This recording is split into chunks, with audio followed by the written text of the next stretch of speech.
Hi friends, this video shows how to fix all network related issues. Please don't forget to subscribe this channel. Please like and share the video.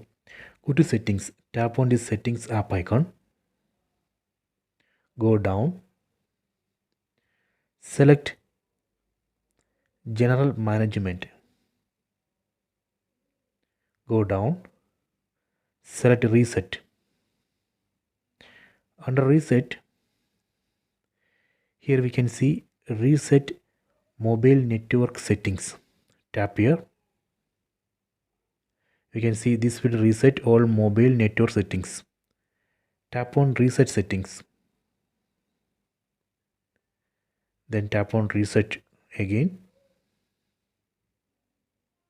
Done. Network settings reset. Then go back.